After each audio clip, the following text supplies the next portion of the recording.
সুপ্রিয় শিক্ষার্থী বন্ধুরা, শালিকা অনলাইন স্কুলের পক্ষ থেকে সকলকে শুভেচ্ছা জানাই। আমি রিপন শিকদার, সহকারী শিক্ষক বিজ্ঞান, গোলাম সোনা মাধ্যমিক বিদ্যালয়, শালিকা, মাগুরা। প্রিয় শিক্ষার্থী বন্ধুরা, আজ আমি তোমাদের নবম দশম শ্রেণীর রসায়ন বইয়ের দ্বাদশ অধ্যায়ের পরিষ্কার পরিচ্ছন্নতায় রসায়ন থেকে সাবান ও ডিটারজেন্ট প্রস্তুতি সম্পর্কে আলোচনা করব। প্রিয় শিক্ষার্থী বন্ধুরা, প্রথমে আমরা সাবান সম্পর্কে আলোচনা করব। সাবান, তাহলে আমাদেরকে প্রথমেই জানতে হবে সাবান কি। সাবান হচ্ছে এক প্রকার লবণ। সাবান হলো এক প্রকার লবণ। তুমি আশ্চর্য বোধ করছো সাবান লবণ কেন? লবণের ভিতরে যেমন দুইটা অংশ থাকে, একটা ক্যাটায়ন আর একটা অ্যানায়ন, ঠিক একইভাবে সাবানের ভিতরেও দুইটা অংশ থাকবে, একটা ক্যাটায়ন একটা অ্যানায়ন, একটা পোলার অংশ একটা নন পোলার অংশ। তাহলে আমরা যদি আরো ভালো করে সাবানের সংজ্ঞা দিই, সাবান হলো উচ্চতর ফ্যাটি অ্যাসিডের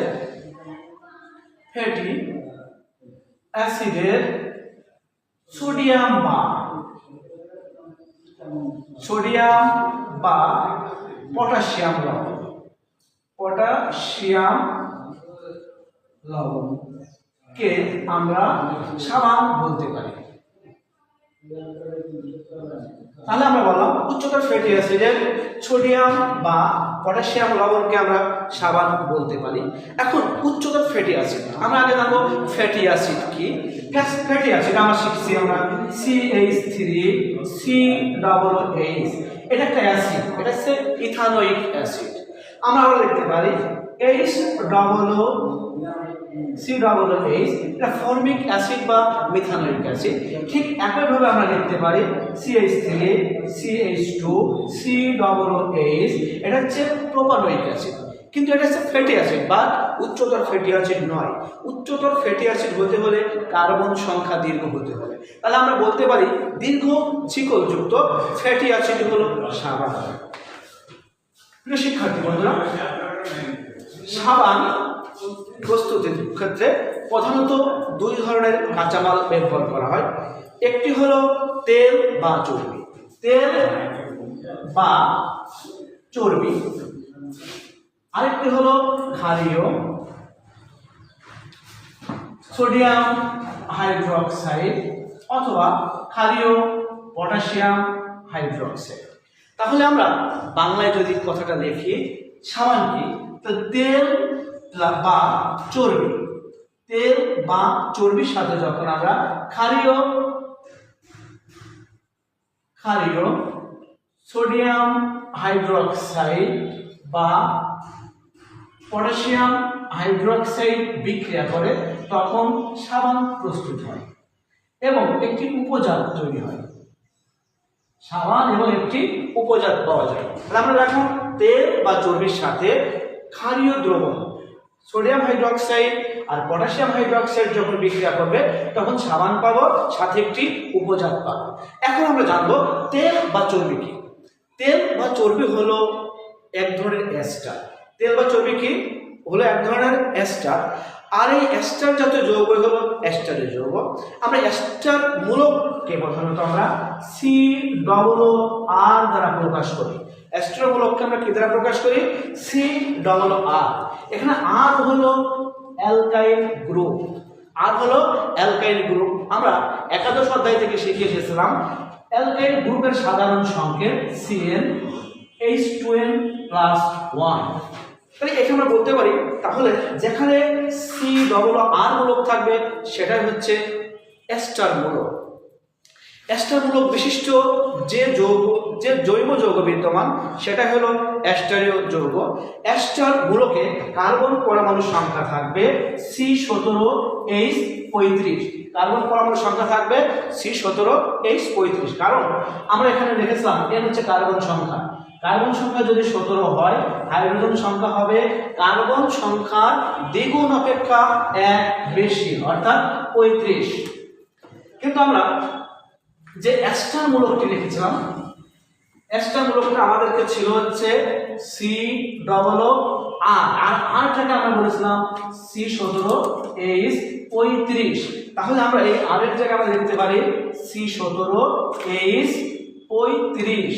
তাহলে এই যে এই অ্যাসিডের মূলক যে দীর্ঘশিকল যুক্ত মানে যে দীর্ঘশিকল যুক্ত কার্বনের অংশ সেটাকে আমরা লিখতে পারি CH2 CH2। প্রতিটার সাথে কি থাকবে? অ্যাস্টেরীয় মূলক থাকবে। C17H35। আর আমরা আগে বলেছিলাম যে এটা হচ্ছে তেল বা চর্বি, যাকে আমরা স্টোরিক অ্যাসিড নামে পরিচিত বলতে পারি। এটা হচ্ছে তেল বা চর্বি বা স্টোরিক অ্যাসিড। এই স্টোরিক অ্যাসিডের সাথে যখন আমরা ক্ষারীয় সোডিয়াম বা পটাশিয়াম হাইড্রোক্সাইড যুক্ত করব, এবং সোডিয়াম হাইড্রোক্সাইড যখন যোগ করার পরে আমাদের কি তৈরি হবে? সাবান তৈরি হবে। কোন সাবান তৈরি হবে? যেহেতু সোডিয়াম হাইড্রোক্সাইড নেওয়া, সেহেতু সোডিয়াম সম্পৃক্ত লবণ আমাদের তৈরি হবে। যেমন আমরা বলতে পারি C17H35 COONA। যেহেতু এখানে সে এই যে অ্যাস্টারের মূলক তিনটা ছিল, একটা দুইটা তিনটা ছিল, সেহেতু এখানে আমরা 3 দিতে পারি। এবং সোডিয়াম এখানে কয়টা আছে? 3টা। তাহলে এর আগে একটা 3 দিতে পারি। তাহলে আমাদের যে অংশটা এই অংশটা আমরা পেয়ে গেলাম তেল বা সাবান থেকে, তেল বা চর্বি থেকে সাবান তৈরি করলাম। এবং আমরা উপজাতের কথা বলেছিলাম, যেহেতু আমাদের কার্বনের যে গ্রুপটা ছিল সেটা আমরা আগে লিখতে পারি CH2 CH2। এর সাথে আমাদের কি ছিল? এই সোডিয়াম হাইড্রোক্সাইড মূলক বাদ ছিল, সেটা এর সাথে যুক্ত হয়ে যাবে। যুক্ত হয়ে এটা কি তৈরি করবে? একটা গ্লিসারিন। তাহলে আমরা বলতে পারি তেল বা চর্বি থেকে সাবান প্রস্তুত করার সময় উপজাত হিসেবে আমরা কি পেতে পারি? গ্লিসারিন। আর এটাকে আমরা কি বলতে পারি? সাবান, যার রাসায়নিক নাম সোডিয়াম স্টোরেট। সোডিয়াম স্টোরেট, যেহেতু সোডিয়াম হাইড্রোক্সাইডে বিক্রিয়া করেছিল সেহেতু এটা সোডিয়াম স্টোরেট। যদি পটাশিয়াম হাইড্রোক্সাইডে বিক্রিয়া করতো তাহলে এটা পটাশিয়াম স্টোরেট সাবান তৈরি হতো। তাহলে সুপ্রিয় শিক্ষার্থী বন্ধুরা, তাহলে আমাদেরকে প্রধানত মনে রাখতে হবে তেল বা চর্বির সাথে যখন ক্ষারীয় সোডিয়াম হাইড্রোক্সাইড বিক্রিয়া করবে তখন সাবান তৈরি হবে, এবং উপজাত হিসেবে আমরা গ্লিসারিন পেতে পারি। সুপ্রিয় শিক্ষার্থী বন্ধুরা, এখন আমরা ডিটারজেন্ট সম্পর্কে আলোচনা করব। ডিটারজেন্ট সাবানের মতোই একটা পরিষ্কার দ্রব্য। ডিটারজেন্ট পাউডার এবং তরল উভয় অবস্থায় পাওয়া যায়। ডিটারজেন্ট প্রস্তুতের প্রথম শর্ত হচ্ছে এটি একটি দীর্ঘশিকলযুক্ত অ্যালকোহল নিতে হবে, যাকে আমরা বলি লরাইল অ্যালকোহল, যার সংকেত থাকবে C12H26O। এটা হচ্ছে লরাইল অ্যালকোহল। Lauryl alcohol. এই লরাইল অ্যালকোহল যখন সালফিউরিক অ্যাসিডের সাথে বিক্রিয়া করবে, সালফিউরিক অ্যাসিড H2SO4 সালফিউরিক অ্যাসিডে বিক্রিয়া করবে, সে কি করবে? লরাইল হাইড্রোজেন সালফেট তৈরি করবে। লরাইল হাইড্রোজেন সালফেট C12H26SO4 এবং পানি অপসারণ করবে, এবং সে পানি অপসারণ করবে।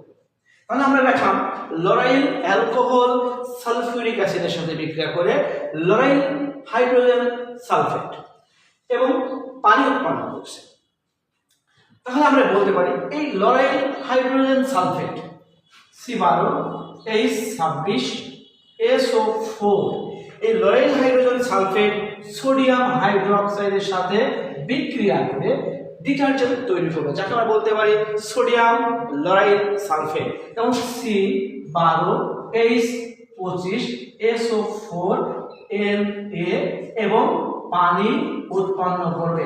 এটা নাম হচ্ছে সোডিয়াম লরাইল সালফেট। এটা হচ্ছে ডিটারজেন্টের রাসায়নিক নাম।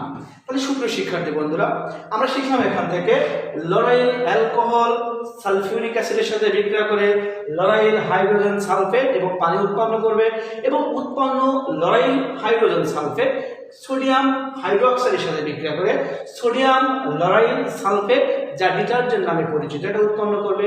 আর এই ডিটারজেন্টকে যদি আমরা পাউডার হিসেবে উৎপন্ন করতে চাই তাহলে এই ডিটারজেন্টের ভিতরে আমাদের অবশ্যই সোডিয়াম সালফেট Na2 SO4 যোগ করতে হবে। তাহলে সুপ্রিয় শিক্ষার্থী বন্ধুরা, করোনার প্রাদুর্ভাব সময়ে আমাদের যতটুকু অবসর সময় আমরা অবশ্যই আমাদের পাঠ্য বইয়ের ভিতরে থাকবো, সুস্থ থাকবো, ভালো থাকবো। আল্লাহ হাফেজ।